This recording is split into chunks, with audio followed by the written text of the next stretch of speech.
A Assembleia se prepara para grandes desafios em 2014 com a votação do orçamento impositivo. Em ano de Copa do Mundo e eleições, o presidente Josué Neto está confiante na atuação consistente da Casa Legislativa. E ainda, diante da instabilidade econômica, o comportamento do Brasil e do Amazonas frente aos obstáculos.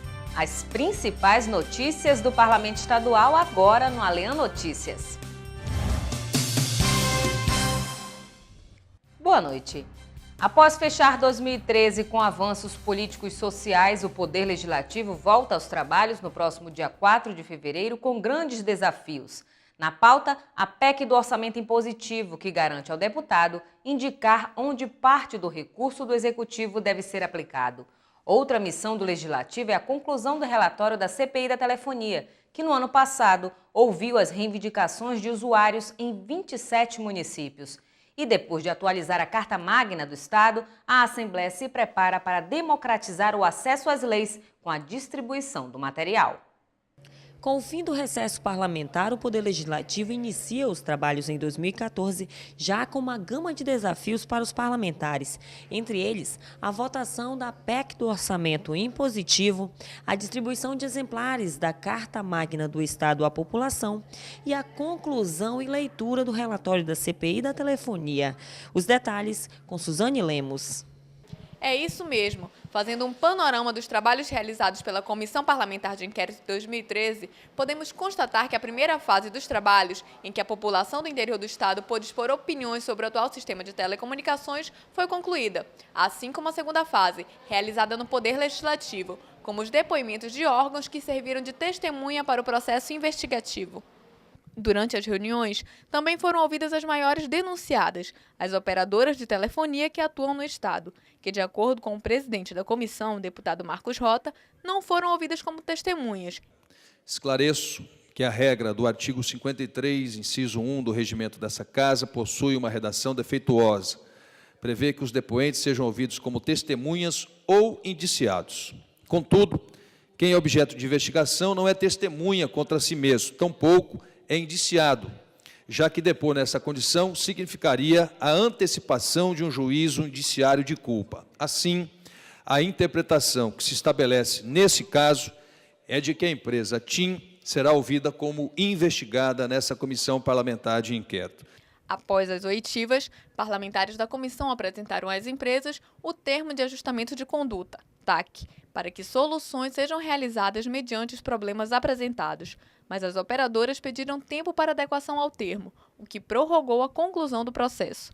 Foi a forma mais acertada que os membros da CPI tomaram para que a gente possa chamar as empresas às suas responsabilidades. Durante a nossa última reunião, nós apresentamos essa possibilidade de firmarmos um termo de ajustamento de conduta com as operadoras. Os representantes que aqui estiveram, eles não têm poder ou não tinham poder para resolver e assinar o TAC em nome das operadoras. Então pediram prazo de 30 dias para consultas à direção nacional, à direção jurídica, e nós entendemos como um prazo razoável a fim de que a gente possa firmar um TAC, que é duríssimo. Nós elencamos uma série de obrigações dessas operadoras para que elas possam verdadeiramente cumprir com a sua finalidade, que é prestar um serviço à altura do que espera e que paga o consumidor amazonense. Por conta disso, este ano deverá ser discutida a questão do TAC, para que a leitura do relatório seja concluída. Outro ponto que deve entrar na pauta dos parlamentares é a PEC do orçamento impositivo, que deverá ser votada na Casa. Veja agora com Rafael Marques. Assim como o fim do auxílio paletó e o voto secreto, o orçamento impositivo também é uma matéria de iniciativa do Senado Federal, que se tornou proposta de emenda à Constituição na Assembleia. A PEC número 12 de 2013, que irá permitir que os parlamentares indiquem em que será aplicada parte das verbas do governo, foi sugerida por 23 parlamentares da Casa. Se a PEC for aprovada na Assembleia, cada deputado indicará a aplicação de 0,54% do orçamento líquido do Estado, com obrigação de cumprimento das emendas pelo governo. Ou seja, individualmente, os parlamentares terão uma cota em emendas que, de acordo com o texto da matéria, deverão ser destinadas à saúde e à educação.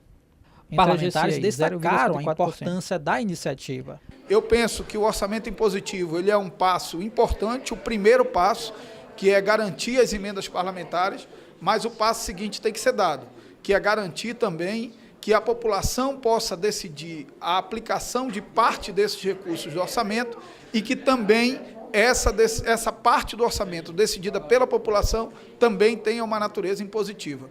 Eu tenho certeza que nós daremos o primeiro passo e que outros virão. Democracia e de afirmação do parlamento.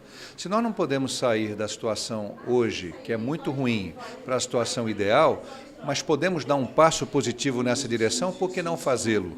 Eu acho um pouco incoerente defender o orçamento participativo e não fazer do impositivo um primeiro passo para esse orçamento ser efetivamente participativo.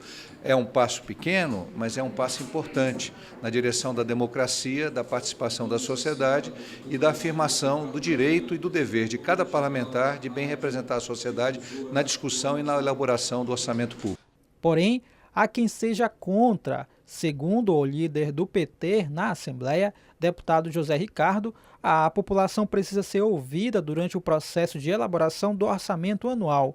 Por conta disso, defende o orçamento participativo.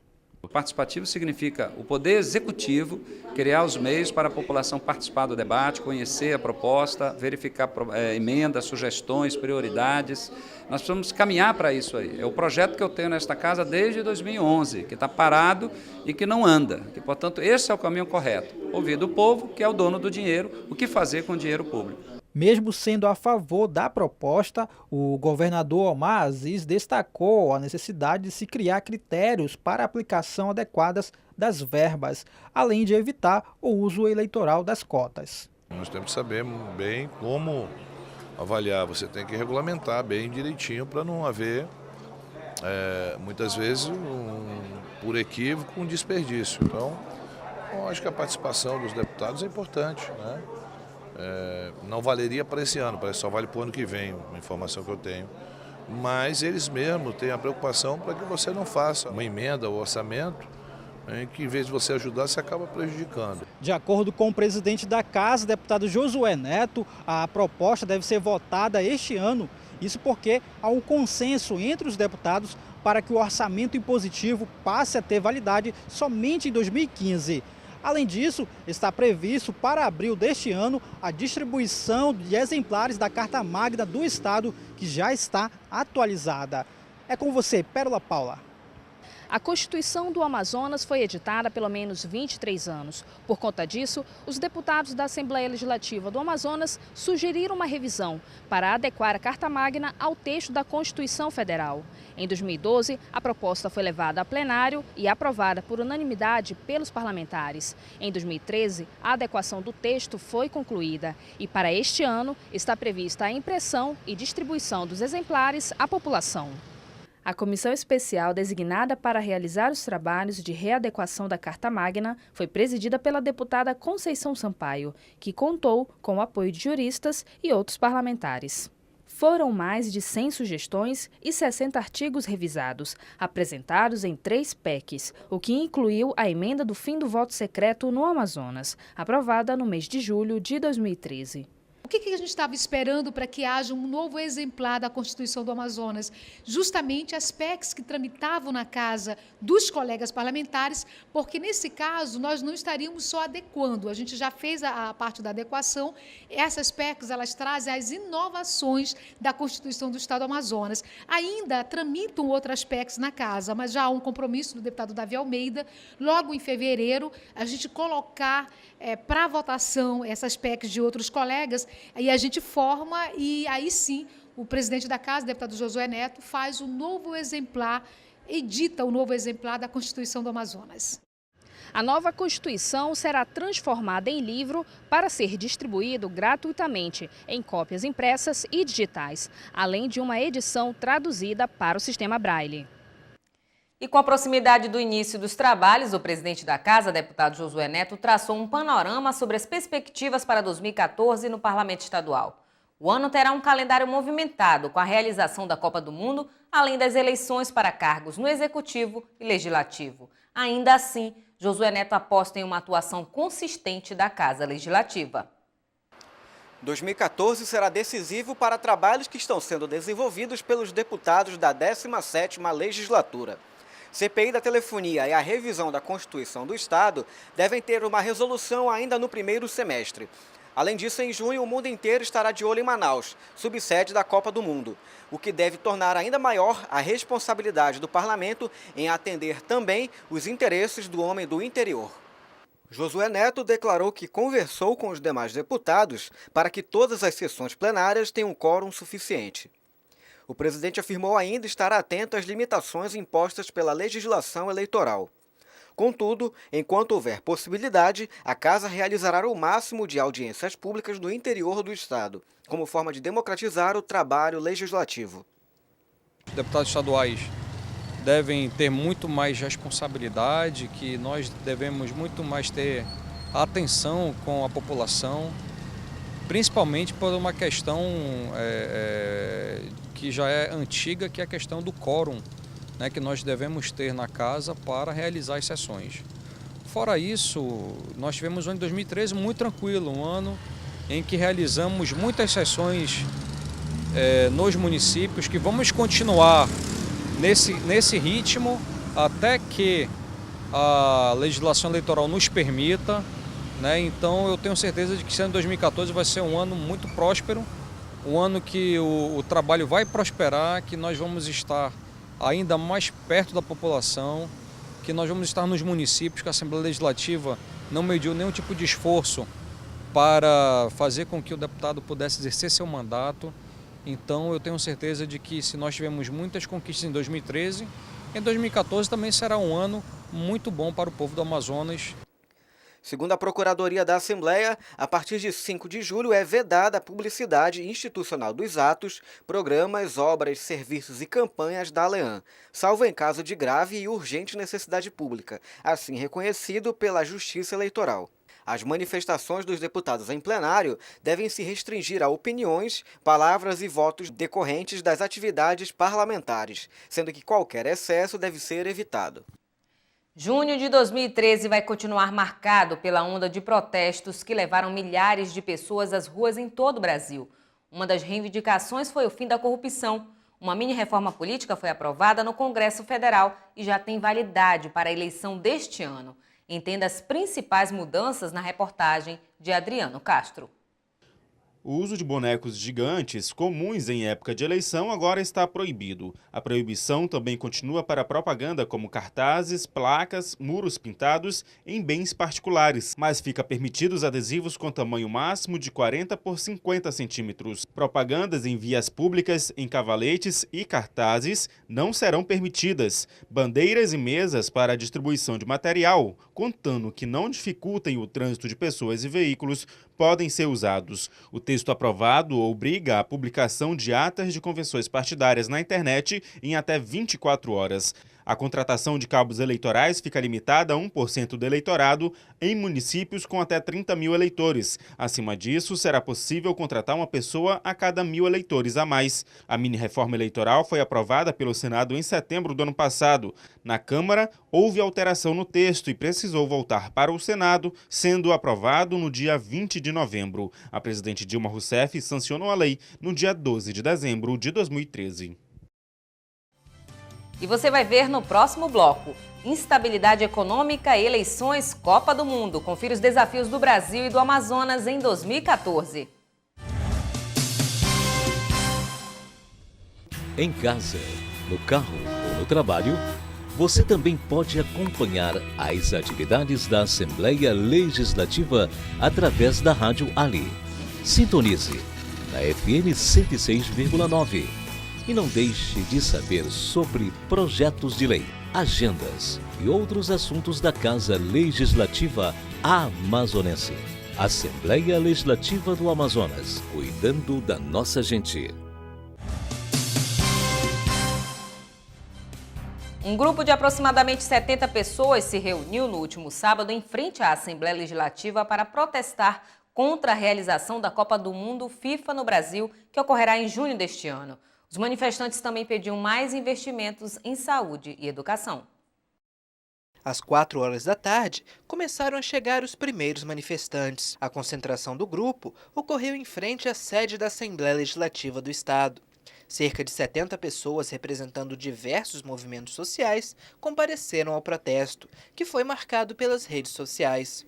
Gritando palavras de ordem, os manifestantes conseguiram chamar a atenção de quem passava pela Avenida Maripiranga Monteiro. Da Copa eu abro mão, eu quero mais dinheiro para saúde e educação. Quem estava lá criticava o gasto excessivo com os estádios para a Copa do Mundo de 2014 e exigia mais investimentos em áreas básicas, como saúde e educação. O movimento surgiu a partir do ano passado, um movimento de rua. Foi um dos movimentos que organizaram o dia 20 de junho também. Consequentemente, tem vários outros movimentos, movimento indígena, BB, outros movimentos além. O MPL Manaus, que é um movimento que conseguiu revogar a passagem em Manaus. Então, tentamos juntar todos os movimentos para voltar às ruas de novo, entendeu? Nossa principal reivindicação é Copa para quem? Devido aos investimentos da Copa, temos um estádio que vale milhões, mas prometer outros milhões para infraestrutura, Porto de Manaus, transporte público, infelizmente não saiu. Pouca coisa foi feita, a não ser recapeamento.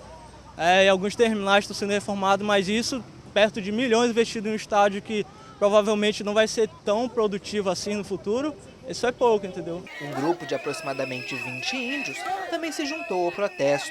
Eles pedem maior atenção do governo federal aos povos indígenas. Estamos unindo força porque é um verdadeiro descaso com nós, povos indígenas.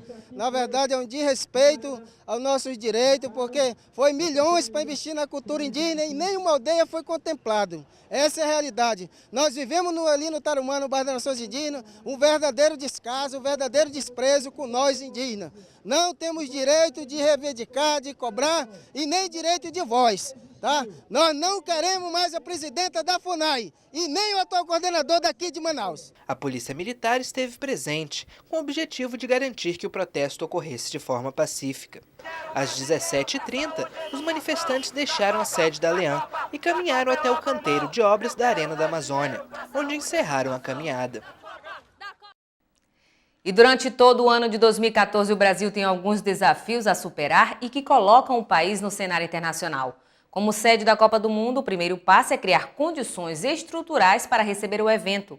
No campo econômico, a meta é recuperar a confiança mundial. E na política, a missão é levar mais de 140 milhões de brasileiros às urnas para eleger o novo presidente da nação. A repórter Adriana Araújo é que vai contar pra gente como serão esses desafios.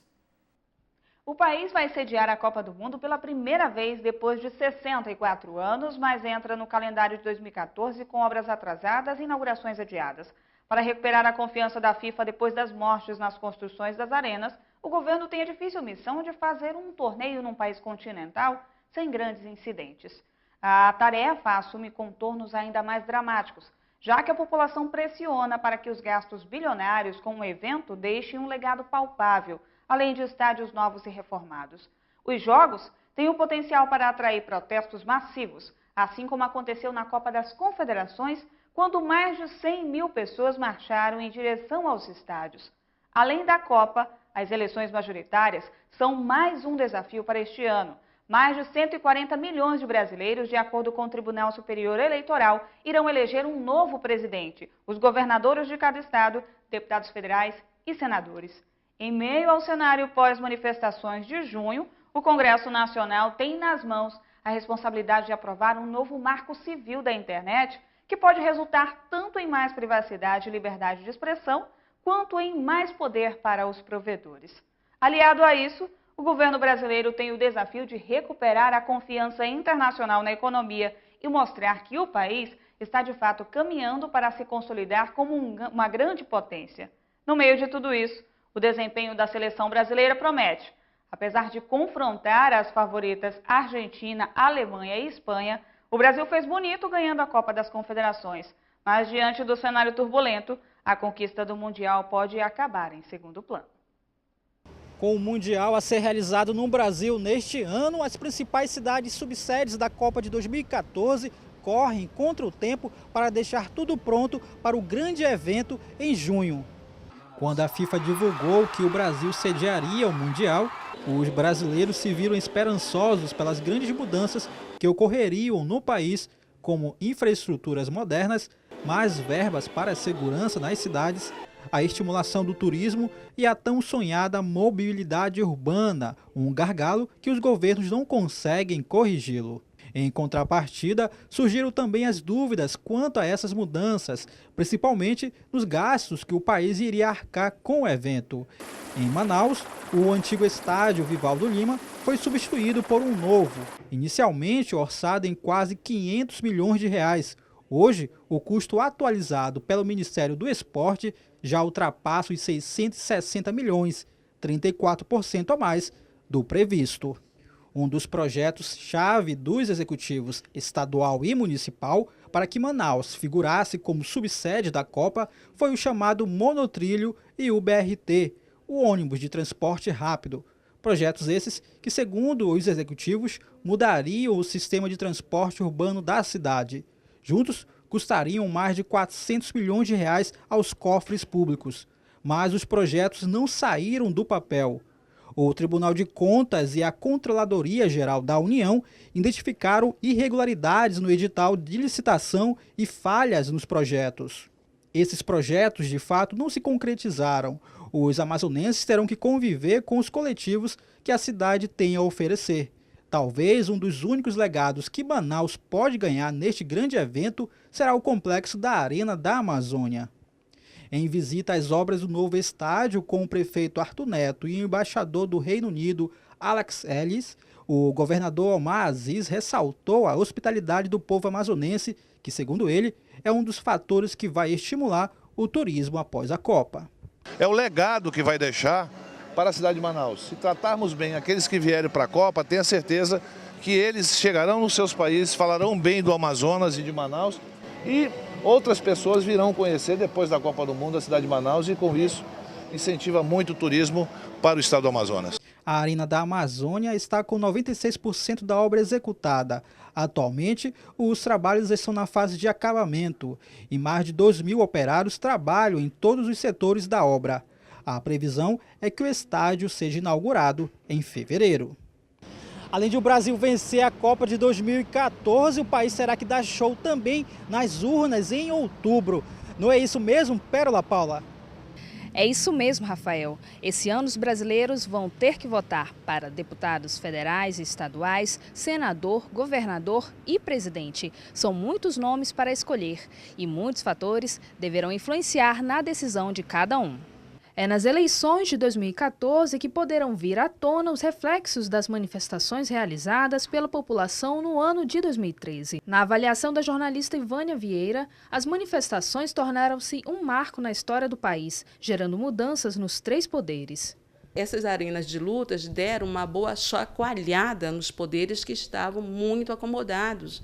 Com essa mexida nesses poderes, algumas ranhuras foram feitas. Isto é altamente saudável para o país, é altamente saudável para a democracia. A democracia necessita dessas tensões para que ela possa ser melhorada, para que você possa perder medos, para que você possa compreender melhor o seu lugar no universo onde você está, que pode ser a rua, que pode ser a escola, a empresa onde trabalhamos, enfim, qual é o meu lugar de sujeito nesse mundo. A situação da economia no país também deve ser mais um influenciador na hora de votar.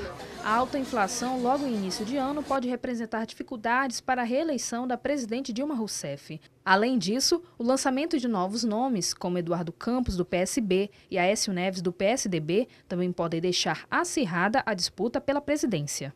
Sendo assim, não é somente nas eleições que estão um dos grandes desafios para 2014. O crescimento econômico do país também deve enfrentar muitos gargalos este ano. Não é mesmo, Priscila?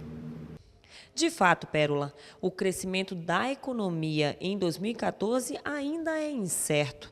O Fundo Monetário Internacional manteve a projeção de crescimento econômico para o Brasil em 2013 de 2,5%, mas reduziu a estimativa para esse ano.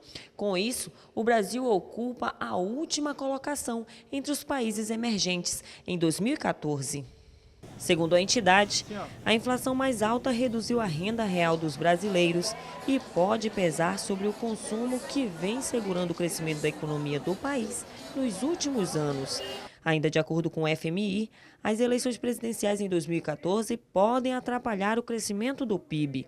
Com isso, a presidente Dilma Rousseff deve concluir seu mandato como chefe de Estado, que obteve um menor crescimento econômico desde Fernando Collor de Mello, primeiro presidente eleito por voto direto em 1989. Dilma também deverá controlar outras frentes abertas na economia brasileira, que em 2013 sofreu a maior fuga de capitais desde 2002, segundo os dados oficiais publicados pelo Executivo Federal. A este dado se unem outros indicadores, como uma balança comercial debilitada após cair 86,8% em relação a 2012, taxas de juros estabelecidos em 10,5% e uma inflação de 5,91%, um valor situado acima das previsões dos analistas privados, mas dentro da meta oficial de 4,5%, com 2 pontos percentuais de margem. Diante da perspectiva, 2014 também começa com a expectativa de empenho do governo para algumas questões da política externa, dando prosseguimento aos esforços de Brasília para ampliar a influência brasileira no mundo. As dúvidas em relação à economia brasileira, a disputa política, a prorrogação da Zona Franca de Manaus e a crise no sistema prisional prometem movimentar o Amazonas este ano. Confira na reportagem especial de Caio Rodrigues, Pérola Paula e Rafael Marques as perspectivas para 2014 no estado. Uma questão que foi adiada em 2013 e deve ter uma definição em 2014 deve ser a prorrogação dos incentivos fiscais da Zona Franca de Manaus. Por conta da pressão política exercida pela oposição em nível federal, a matéria ainda não foi votada no Congresso Nacional. Porém, com a proximidade das eleições de 2014, o tema deve voltar à pauta de discussão. Em busca de alianças para a disputa presidencial, Dilma Rousseff quer mostrar aos amazonenses que apoia o modelo econômico industrial do estado. A presidente da República entrou em contato recentemente com o governador do Amazonas, Omar Aziz, garantindo que este ano os incentivos fiscais serão prorrogados.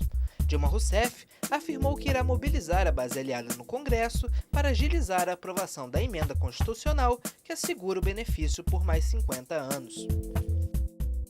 Outro tema importante será o desempenho da economia brasileira e amazonense este ano. Os especialistas no assunto que atuam no mercado estão preocupados com o atual cenário do país.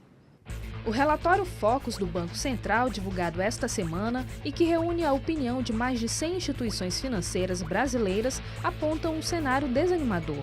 O mercado espera que a inflação de 2014 seja de 6,02%, índice ainda maior que o alcançado em 2013, que foi de 5,91%.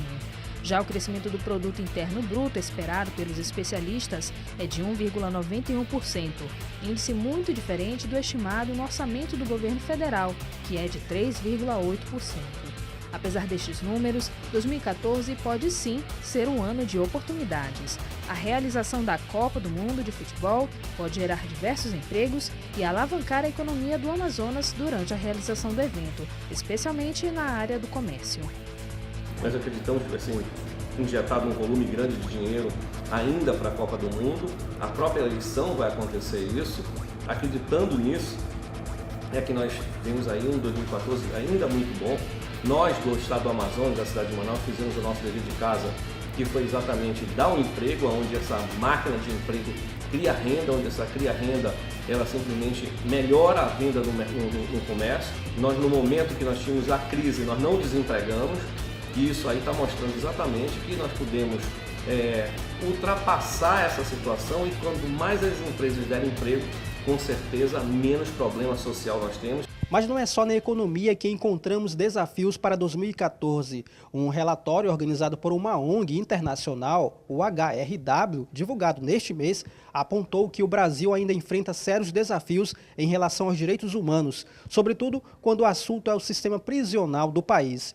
A ONG lembra que muitas prisões e cadeias brasileiras enfrentam grave superlotação e violência.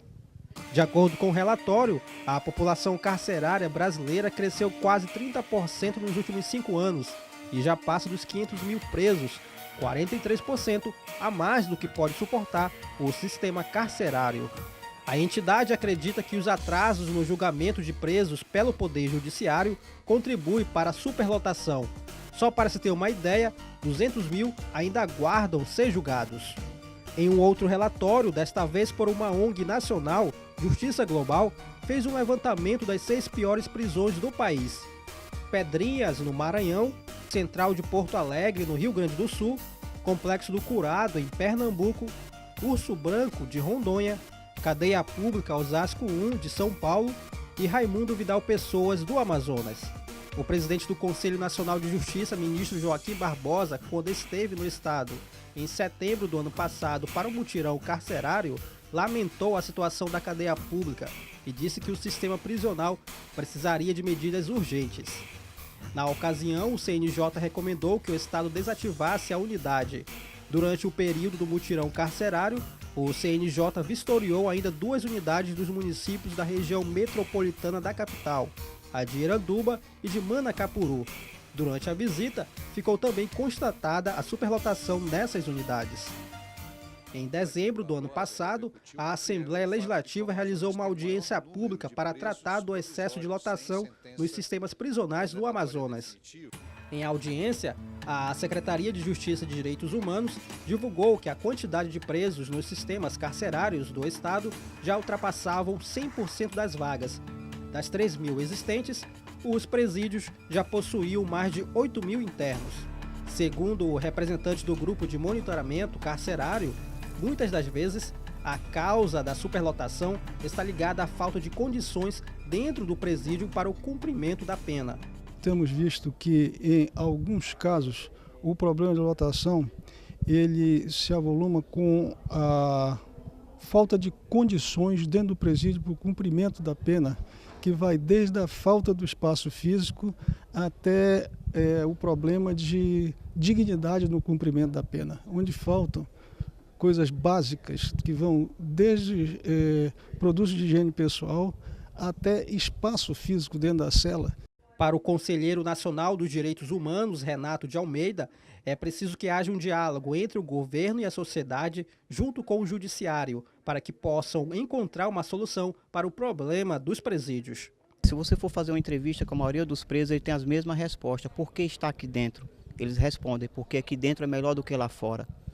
Então, se não tiver uma situação que junta os ministérios do Trabalho, o Ministério da Educação, o Ministério da Saúde e o próprio Ministério da Justiça, dando educação e trabalho a esses presos quando vêm aqui fora para entregar à sociedade, e a sociedade também poder acolhê-los, né, sem discriminação e com respeito, eu acho que com certeza não estariam lotados os presídios. Já no início deste ano, o governo do estado do Amazonas anunciou a desativação da cadeia pública desembargador Raimundo Vidal Pessoa, que deve começar a ser desocupada em março e deve ser concluída até dezembro.